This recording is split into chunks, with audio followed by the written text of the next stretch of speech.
Kekayaan rohani itu dimulai dari mana? Dimulai dari taat. Cara berpikir itu taat, bukan maksiat. Sekali Anda cara berpikir maksiat, maka adanya hanya penyesalan. Semakin pengalaman di luar, semakin penyesalan. Karena di luar sana banyak orang yang dapat nikmat yang lebih dari Anda. Tapi sekali Anda taat, kamu akan mensyukuri apa yang Anda miliki dan tidak pernah ingin sama yang dimiliki orang lain. Sehingga orang-orang yang sering pergi itu sama Allah dipuji. Jadi tidak ada nabi kecuali di antara ibadahnya itu jalan-jalan. Fasiru fil ardi. Sehingga semua nabi itu mesti pernah melakukan perjalanan internasional. Rasulullah Muhammad SAW pernah jalan-jalan sampai ke Syam, padahal beliau orang Mekah. Nabi Ibrahim yang orang Syam pernah perjalanan sampai ke Mekah. Karena di antara kearifan itu ya dimulai dari apa? Jalan-jalan tadi. Kamu ngerti orang yang macam-macam. Makanya di antara kebaikan umatku kata Nabi itu siyaha fil ard, sering berkelana, tapi tentu untuk mengambil pelajaran. At-taibunal abidunal hamidun as-saihun. Nah, agama mensupport itu. Sehingga kata Nabi, jika ada orang kok sholat qobliyah, ba'diyah semuanya di masjid, sama Nabi ditegur, la taj'alu buyutakum kuburan. Rumah kamu jangan jadikan kuburan, harus dapat jatah apa? Sholat. Kata ulama kalau ada orang sering sholat di satu titik itu ditegur.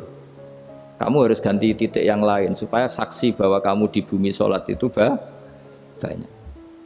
Jadi kita ya punya nilai positif juga tentang apa?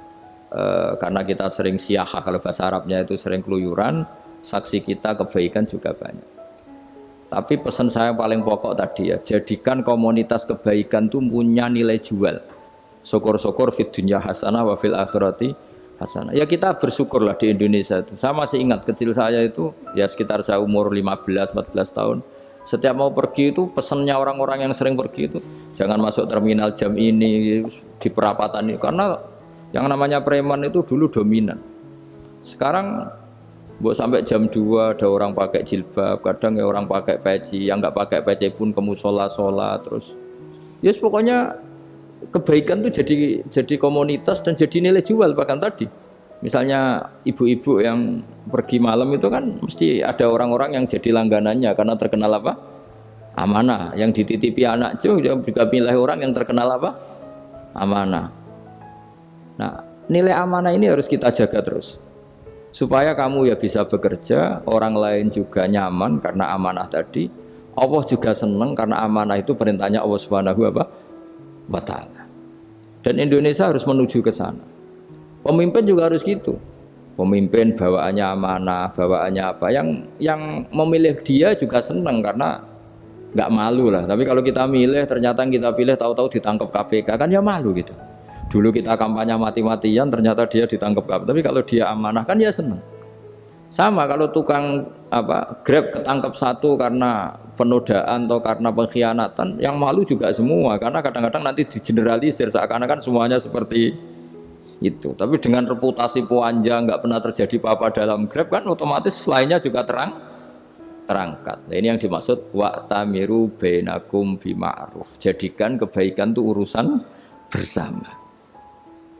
Makanya andaikan negara itu sudah mengoptimalkan polisi, TNI untuk meringkus preman, oke itu baik. Tapi ya lebih awet lagi kalau itu ditopang masyarakat. Karena yang nggak amanah terkucilkan, terus akhirnya Grabnya nggak laku, akhirnya dia dipecat, akhirnya kan yang maksiat hilang, yang kriminal hilang, yang ada hanya Grab yang baik. Begitu juga di dunia apapun. Itu yang dimaksud wa'tamiru bainakum bima'ruf. Jadikan kebaikan ini urusan bersama. Nah, karena kita baik, otomatis jadi teladan yang baik bagi anak kita, istri kita, tetangga kita. Dan karena kita baik, maka terhormat.